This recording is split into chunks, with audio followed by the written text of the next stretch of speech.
She probably thought the girl paid for that first-class ticket with a welfare check. A young black woman dressed in a simple gray sweatsuit, looking more like she belonged in coach than in seat 2A.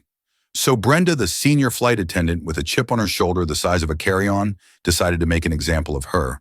She manufactured a complaint, escalated it with practiced ease, and had the woman kicked off the plane. She felt a smug sense of satisfaction as the gate door closed. What Brenda didn't know was that the woman she'd just humiliated wasn't just any passenger. And in 7 minutes, the phone call that young woman made on the jet bridge would trigger a series of events that would not only end Brenda's career, but would make that same girl the new owner of the entire airline. The air in the first-class cabin of Airline's Flight 723 from New York to Chicago was a familiar mix of chilled, recycled air, expensive perfume, and the faint, leathery scent of privilege. Amara Washington settled into seat 2A, a plush cocoon of beige leather that felt worlds away from the frantic energy of JFK. She was dressed for comfort, not for impressing anyone, a soft gray hoodie matching sweatpants and a pair of worn-in sneakers.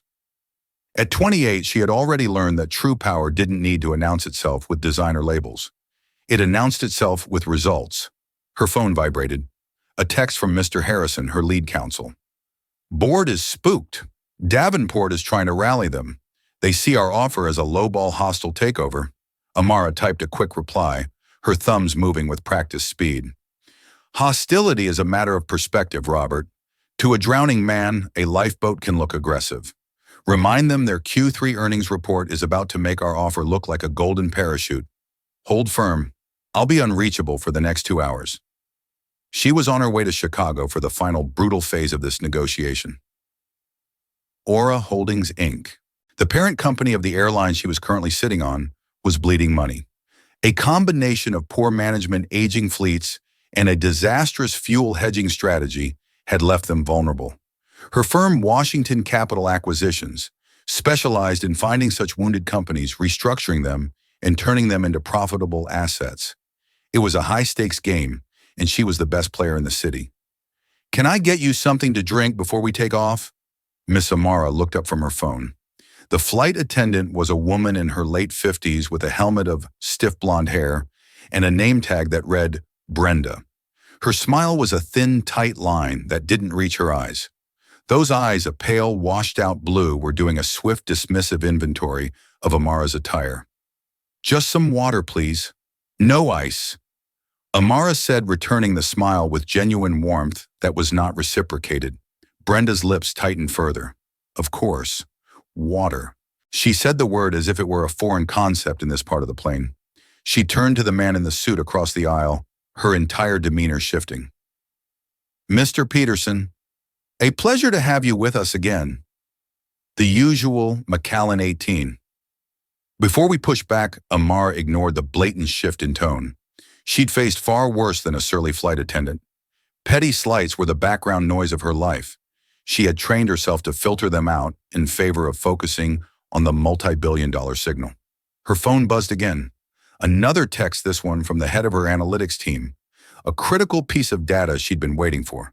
She needed to respond before they were ordered to switch to airplane mode. She leaned forward slightly instinctively, lowering her voice as she began to dictate a voice-to-text message.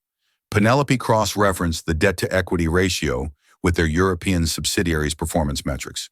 "I suspect Davenport is hiding liabilities in the international balance sheets. We need to find that toxic asset before the meeting tomorrow. It's the final nail." "Ma'am."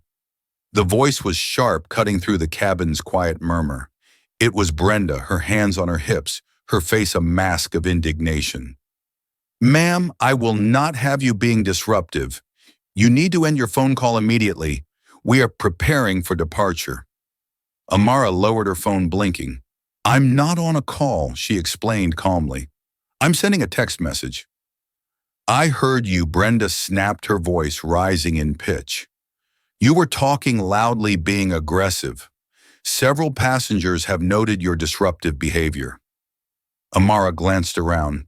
Mr. Peterson across the aisle was pointedly looking out the window. A young woman in 3B looked up from her laptop with a confused frown. No one seemed to be complaining. In fact, the only disruptive element in the serene cabin was Brenda herself. I can assure you my voice was at a very low volume, Amara said, keeping her own voice steady and even. I apologize if it disturbed you, but I'm simply finishing a critical work message before we take off. Brenda took a step closer, invading Amara's personal space. She was leaning in her voice, now a venomous whisper that was somehow louder than a shout. I know your type. You think because you scrounged up enough money for one fancy ticket, the rules don't apply to you. You're being aggressive and your tone is unacceptable. Now put the phone away or I will have you removed from this aircraft. The accusation hung in the air, thick and ugly. Your type, the phrase echoed in the silent cabin. It was a classic, thinly veiled slur designed to put her in her place. Amara felt a familiar cold anger begin to pool in her stomach, but she suppressed it. Emotion was a liability. Logic was a weapon. Your accusation is baseless, Amara stated, her voice devoid of emotion. You are creating a scene over a text message. I would advise you to step back and reconsider your approach. Reconsider, I am the lead flight attendant on this plane. My authority is final. Brenda's face was now flushed, her sense of power, overriding any semblance of professionalism. You have an attitude problem. You are a security risk. That's it. I'm done. She turned on her heel and marched toward the cockpit.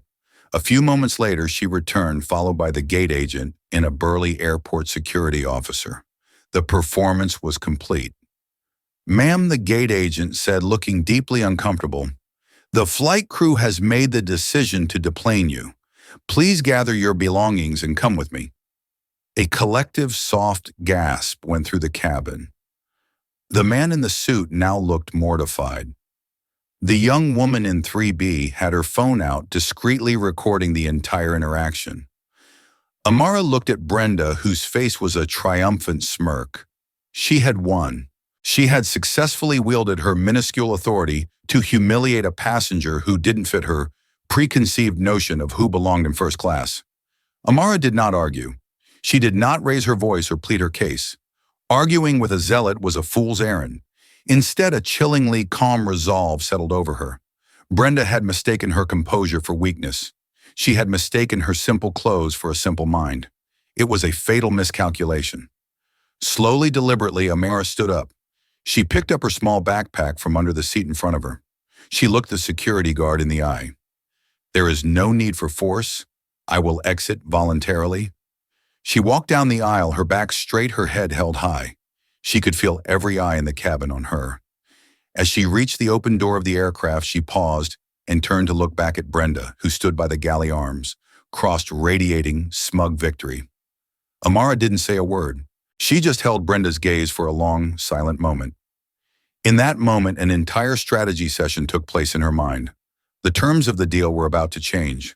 The polite professional takeover was now off the table. This was personal. She stepped out onto the jet bridge. The gate agent was stammering apologies, trying to explain how she could rebook. Amara held up a hand to silence him. She pulled out her phone. She didn't call customer service. She didn't call a family member to complain. She scrolled to a single contact and pressed the call button. Mr. Harrison answered on the first ring. Amara, what's wrong? I thought you'd be in the air. Amara watched through the window as the ground crew pushed Flight 723 back from the gate. She could see Brenda's silhouette moving inside. Change of plans, Robert. Amara said, her voice as cold and clear as ice. And a change of terms. Forget the offer. I want you to initiate a hostile takeover, immediately. I don't want to buy a majority stake in Aura Holdings anymore. There was a pause on the other end of the line. What do you want? Amara watched the plane begin to taxi toward the runway. I want to buy the entire company, every last share. And I want you to use their own corporate bylaws to call an emergency shareholder vote to oust the entire board of directors, including the CEO. Tell Penelope to find me that toxic asset. We're not using it as a nail in the coffin anymore. What are we using it for? Harrison asked, his voice laced with a mixture of confusion and excitement. We're using it as a sledgehammer, Amara replied. I want to own this airline by the time that plane lands in Chicago. It was precisely 7 minutes after she had been kicked off the plane. The sterile quiet of the Aura Airlines Polaris Lounge was a stark contrast to the public humiliation Amara had just endured. She found a secluded corner, a small alcove with a leather armchair and a view of the tarmac. The frantic energy that had propelled her onto the jet bridge now coalesced into a laser-like focus. The insult had been the spark, but the fire now burning within her was pure, unadulterated business strategy. She plugged her laptop into a charging port and set up a mobile hotspot. Within seconds, her personal space was transformed into a command center. A video call window popped up on her screen. On the other side were Robert Harrison, her 60-something silver-haired chief counsel, whose calm demeanor masked a legal mind as sharp as a shard of glass, and Penelope Vance, her head of analytics, a data prodigy barely older than Amara herself, who could make spreadsheets sing and balance sheets confess their deepest secrets. "Okay, lay it out for me." Harrison began, his face a grim mask on the screen.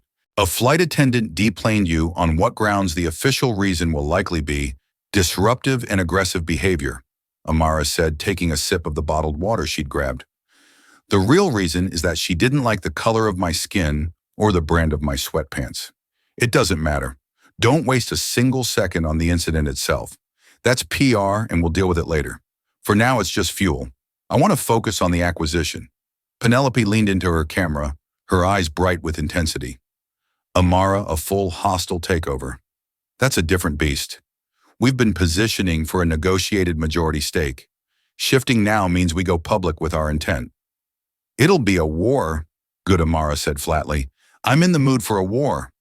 "What's their vulnerability right now?" This very second, Penelope's fingers flew across her keyboard. A series of charts and graphs filled her side of the screen. "Their stock AHI is already depressed. It closed at $14.25 yesterday. The impending Q3 earnings report is catastrophic. We project it will drop their price below $10. Davenport and the board know this. They've been trying to secure a private equity bridge loan to weather the storm using their European subsidiary Aura Intercontinental as collateral. And that's where the toxic asset is," Amara prompted. "Exactly," Penelope confirmed. "Aura Intercontinental isn't the cash cow they claim. It's a liability pit. They have massive undisclosed pension obligations tied to legacy contracts with German and French pilot unions. These obligations don't show up on a standard quarterly report. They're buried in footnotes and deferred compensation schedules. We estimate the unfunded liability to be in the neighborhood of $400 million, Harrison whistled softly.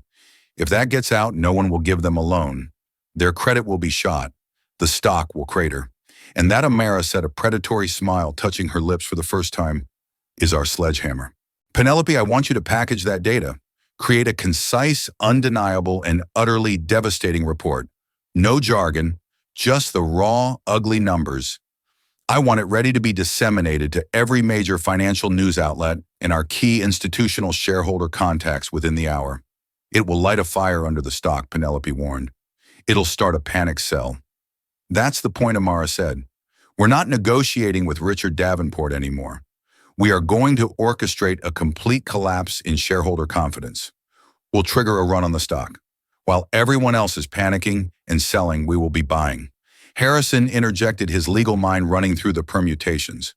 "We'll need to issue a tender offer, a public bid to purchase shareholder stock at a premium above the new crash market price. It'll have to be fast and aggressive. We need to acquire controlling interest before the board can mount a defense like a poison pill strategy." "What's their cash on hand situation?" Amara asked. Dire, Penelope answered immediately. "They have enough operating cash for maybe another 6 weeks. They can't afford to fight a prolonged battle. They can't afford to buy back their own stock to drive up the price. They are, for all intents and purposes, defenseless if their credit line is cut." "Excellent." Amara's gaze was fixed on the planes taking off outside her window. One of them was Flight 723, now a distant speck in the sky. Onboard Brenda was probably serving drinks, feeling secure in her petty victory. "Robert, draft the tender offer.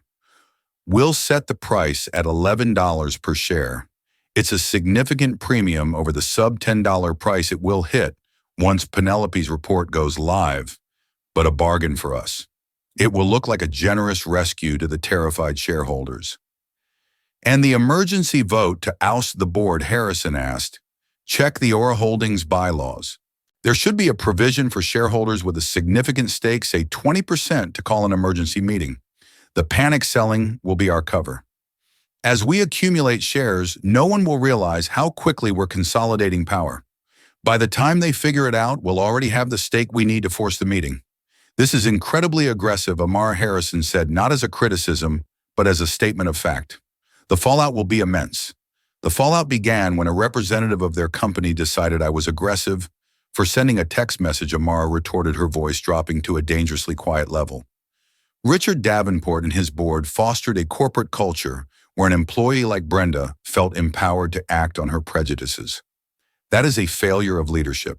And when leadership fails, it must be replaced. This isn't just about revenge, Robert. It's about principle. A company rots from the head down. I'm not just buying an airline. I'm performing an exorcism. For the next hour, the lounge alcove was a whirlwind of activity. Penelope finalized her devastating report on the hidden liabilities. Harrison, with the help of his team back at the office, drafted the legal framework for a hostile tender offer. Amara, acting as the central command, coordinated their efforts, making decisions with breathtaking speed and precision. She approved the wording of the press release that would accompany Penelope's data bomb, ensuring it was factual, incendiary, and legally airtight. She authorized the transfer of nearly $2 billion from her firm's acquisition fund into a holding account ready to be deployed. As they were finalizing the last details, Penelope's face suddenly changed. Amara, you need to see this. She shared her screen. A video was going viral on Twitter, Instagram, and TikTok. The hashtag Aura Airlines assault was trending. The video, grainy but clear, was shot from the perspective of a passenger sitting behind Amara. It showed the entire encounter with Brenda. It captured Amara's calm demeanor and Brenda's escalating aggressive tirade. It clearly caught the phrase, "I know your type." The internet was erupting. Well, Amara said, watching the clip of her own humiliation, that saves our PR team some work. The court of public opinion is already in session. Harrison looked grim. This makes it messy. No, Amara corrected him. This makes it righteous. Now, when we take over, we won't just be seen as corporate raiders. We'll be seen as saviors. Release the report, Penelope. Robert filed the tender offer with the SEC. Let's begin. Outside, the sun began to set, casting long shadows across the tarmac. In Chicago, Richard Davenport, CEO of Aura Holdings, was probably having a cocktail, blissfully unaware that the foundations of his entire world were about to be systematically dismantled by a woman in a gray sweatsuit sitting in one of his own airport lounges. The predator had been provoked, and now she was on the hunt. Richard Davenport, CEO of Aura Holdings, Inc., prided himself on his unflappability. He was a man who navigated corporate turbulence with the steady hand of a seasoned pilot. But the morning after Flight 723, his composure was fraying at the edges, like an old rope. His day had started with a 5 a.m. call from his frantic head of public relations. The video was everywhere. Aura Airlines' assault wasn't just trending, it was a global phenomenon. News outlets from CNN to the BBC had picked it up. His airline, his brand, was being portrayed as a hostile environment, a cesspool of systemic prejudice. We've issued a statement, the PR head had chirped nervously over the phone. We've suspended the employee pending a full investigation.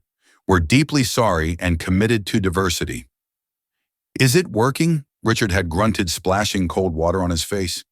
It's like trying to put out a forest fire with a water pistol. That had been the start. The second call, an hour later, had been from his chief financial officer. It was far worse. Richard, we have a 5-alarm fire. The CFO, a man named George, had said, his voice strained with panic.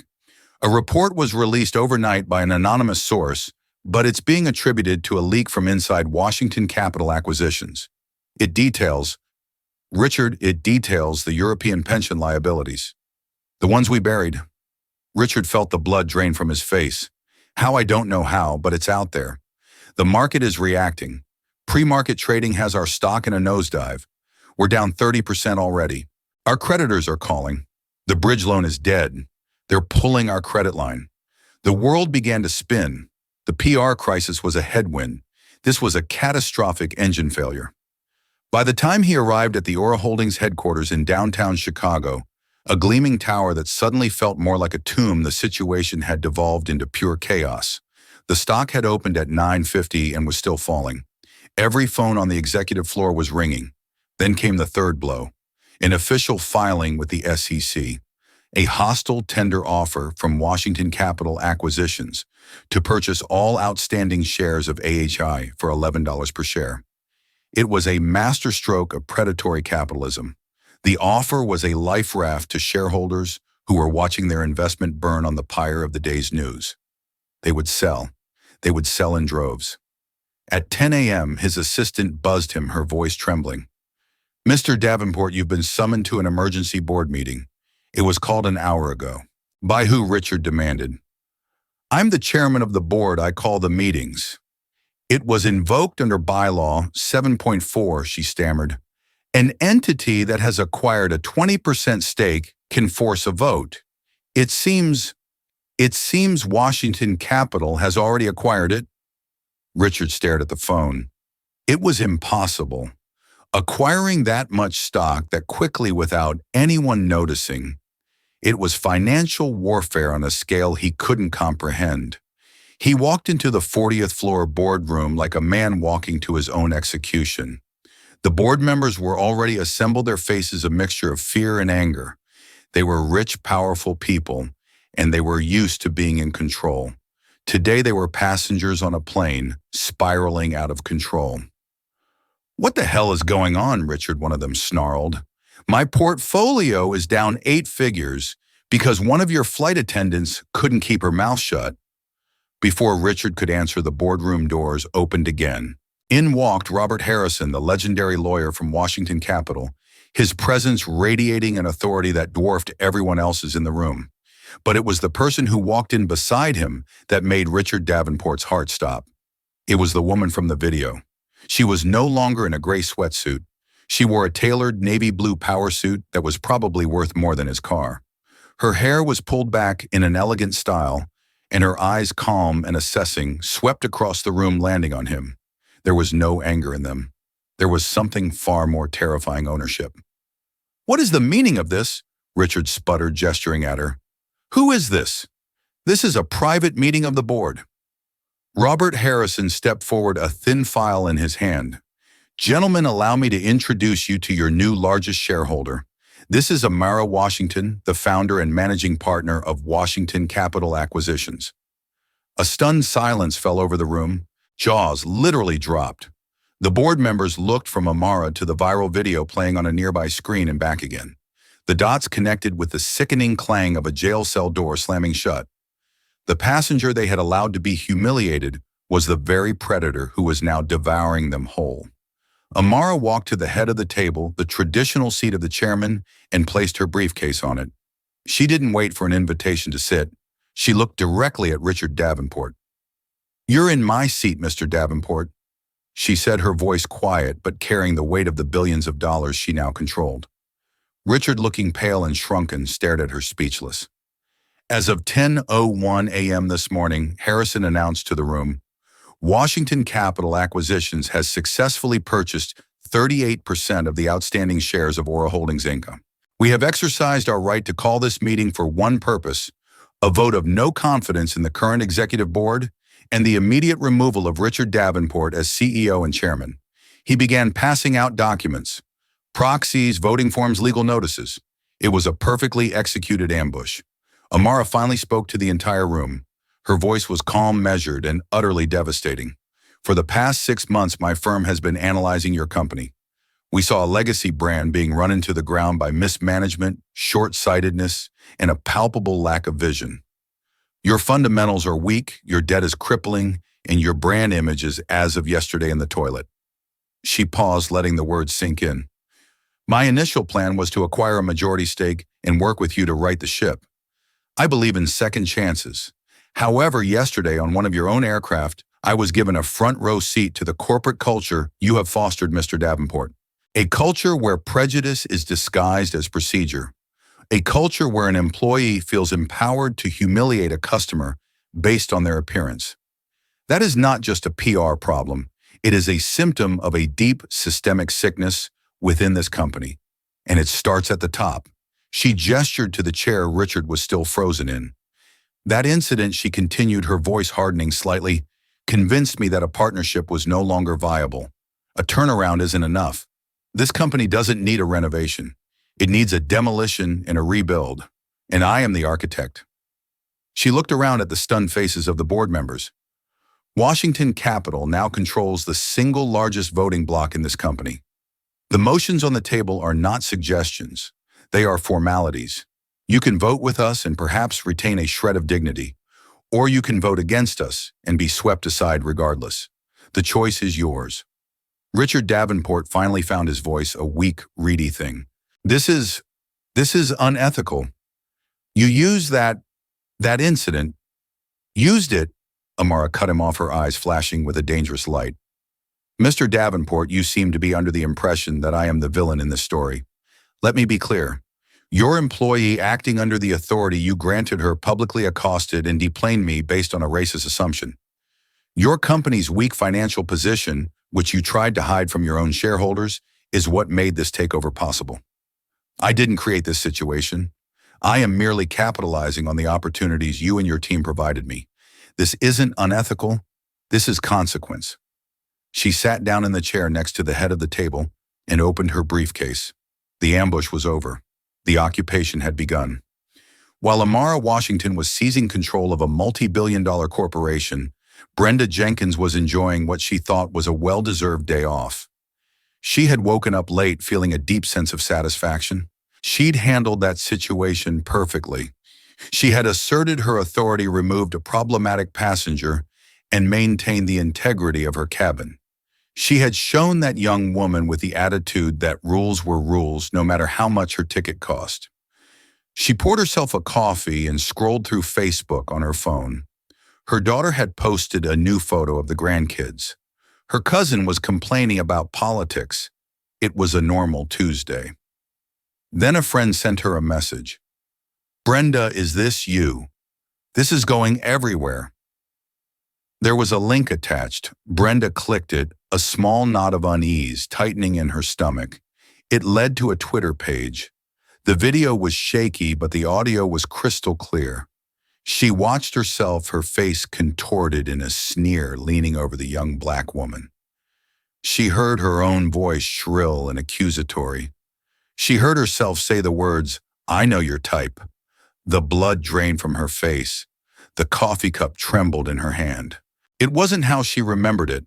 In her memory, she was the calm professional, and the passenger was the aggressive one. But the video told a different story. The video showed a bully. The comments section was a torrent of pure vitriol. Fire this racist hag immediately, White Aura Airlines. The audacity of this Karen in the sky.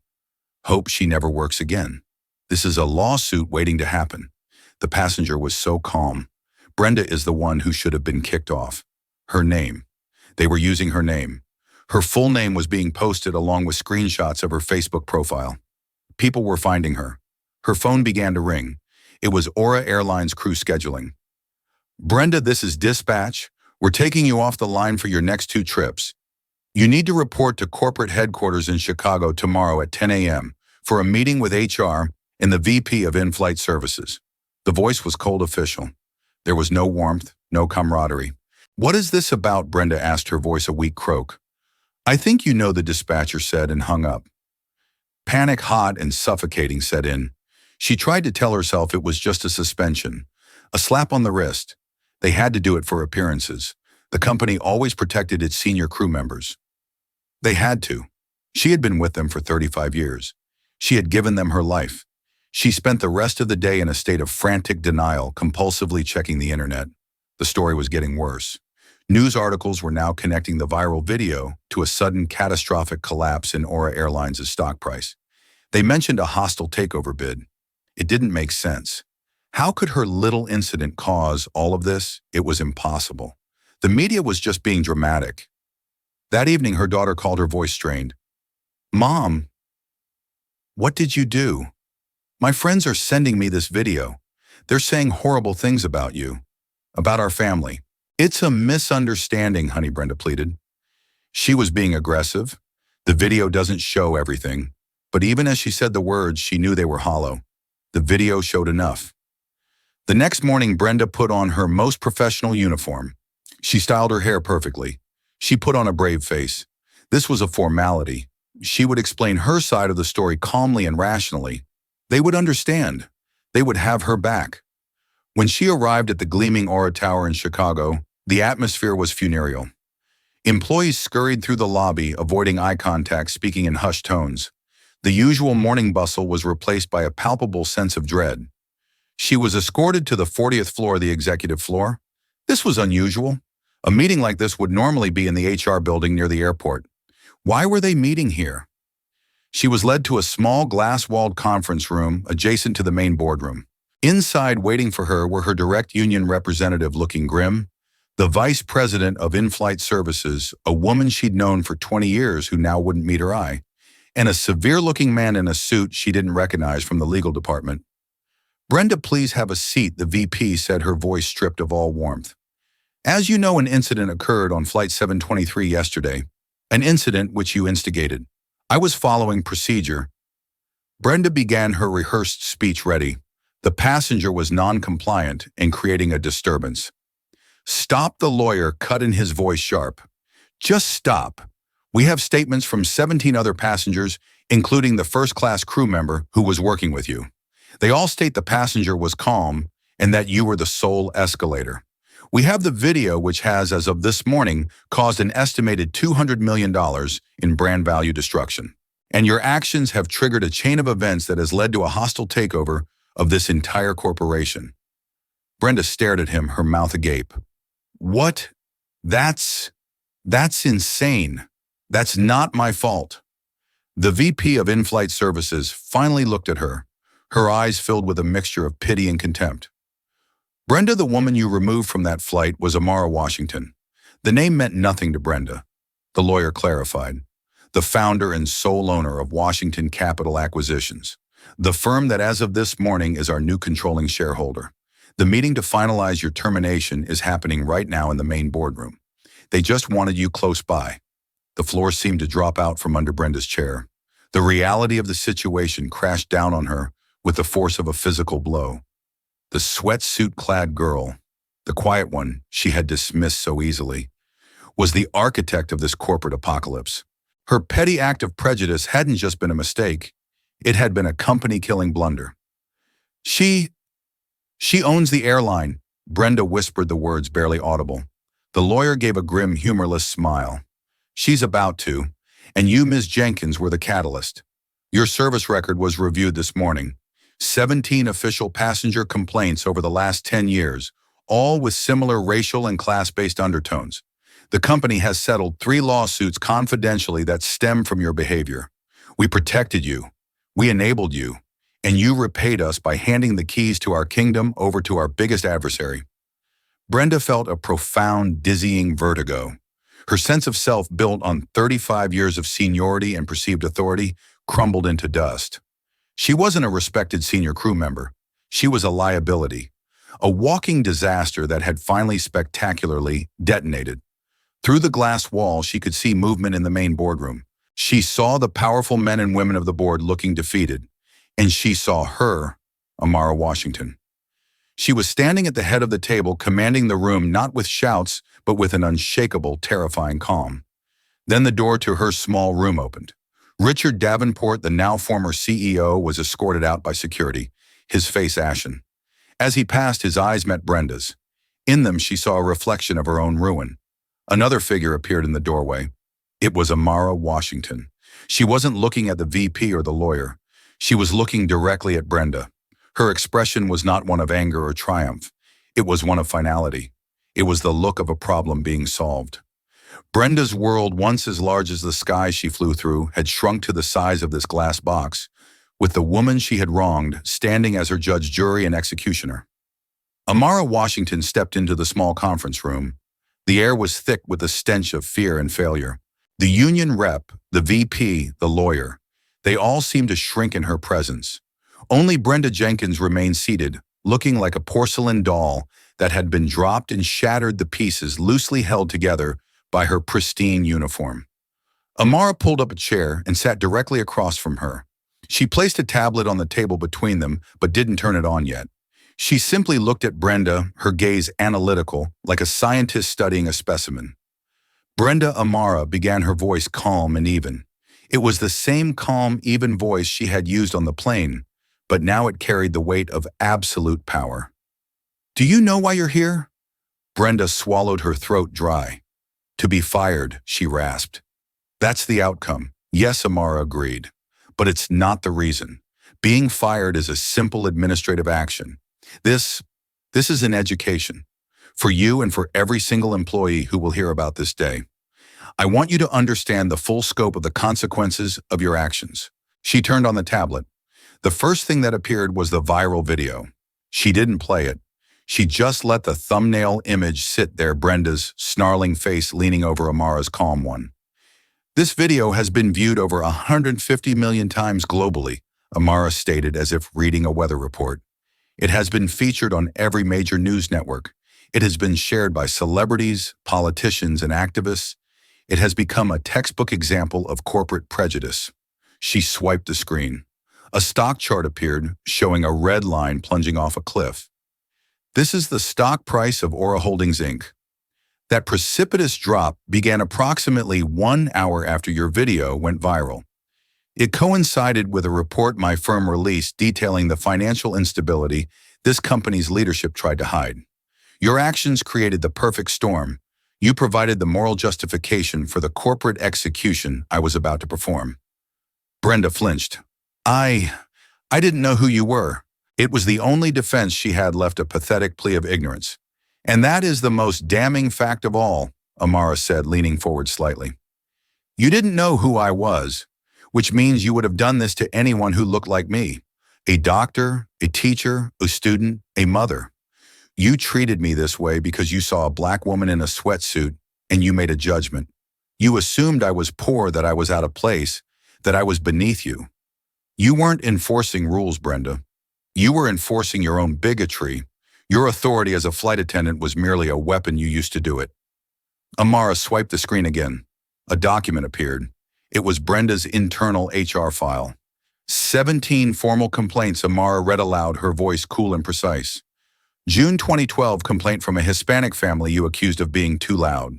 November 2014, complaint from a man of Middle Eastern descent you repeatedly singled out for suspicious behavior. March 2018, a complaint from a young Asian couple you refused to serve, claiming they were rude, though all witnesses disagreed. And 3 lawsuits settled out of court, all alleging racial profiling and discrimination. This company's leadership, she glanced at the VP, who looked ill, is complicit. They saw a pattern of behavior and chose to bury it to protect you rather than address the poison in their system. That failure in leadership has now cost them their company. She turned the tablet back to Brenda. "So yes, your employment with Aura Airlines is terminated effective immediately. You will be escorted from the building. Your final paycheck will be mailed to you." Brenda seemed to sag in her chair, a wave of relief washing over her. It was over. She was fired. It was horrible, but she could survive it. She had her pension. "But we're not finished," Amara added, and the relief on Brenda's face curdled back into dread. "That is merely the corporate consequence. Now we address the personal one." Amara looked at her own lawyer, who had quietly entered the room. "My personal legal team will be filing a civil lawsuit against you, Ms. Jenkins, for defamation of character, libel, and slander. Your false accusations of me being aggressive and a security risk are on record. They were made publicly and with malicious intent. They have caused me personal and professional harm. The video going viral does not absolve you. It merely proves the extent of the damage you have caused to my reputation." Brenda's eyes went wide. "A lawsuit? You're a billionaire. What can you possibly get from me?" "It's not about the money," Amara said. "Any damages awarded will be donated to a nonprofit organization that provides legal aid to victims of discrimination. This is about accountability. You used your position to attack me. I will use my position to ensure you understand that such actions have a price. Your pension, your savings, your home, they will all be subject to the judgment we will win. You will not find work in the airline industry again. In fact, a simple Google search of your name will now forever link you to this incident. You sought to make me an example. Instead, you have become one. It was a systematic, soul-crushing dismantling of a person's life, delivered without a single raised voice. Brenda finally broke. Sobs racked her body, pathetic gulping sounds of a life imploding. Please, she wept. Please, I'm sorry. I made a mistake. I'm not a bad person. Amara stood up, her face a mask of cold resolution. You are a person who made a choice, she said, looking down at the weeping woman. You chose to be cruel because you thought you could get away with it. You just chose the wrong person on the wrong day. The world is full of people who don't have the resources to fight back against people like you. My lawsuit won't just be for me. It will be for every single one of them. Enjoy your retirement, Brenda. Amara turned and walked out of the room, leaving behind the wreckage of a life that had been ruined by its own small-minded hatred. She didn't look back. She had a company to run. 6 months later, Amara Washington sat in seat 2A of a newly refurbished Airline's Airbus A321. The cabin was no longer a drab beige, but a tasteful charcoal gray and deep blue. The lighting was softer, the seats were more comfortable, and the entire atmosphere felt different, calmer, more professional. The airline, now privately held by Washington Capital, had been rebranded from the inside out. The changes were more than just cosmetic. Amara had initiated a complete overhaul of the company's culture. The old executive board was gone, replaced by a diverse and dynamic team of aviation and logistics experts. She had invested heavily in new, more fuel-efficient aircraft. But the biggest investment had been in people. Right? Every single one of Aura's 20,000 employees, from the baggage handlers to the pilots, had gone through a mandatory intensive retraining program. It wasn't the standard box-checking corporate diversity seminar.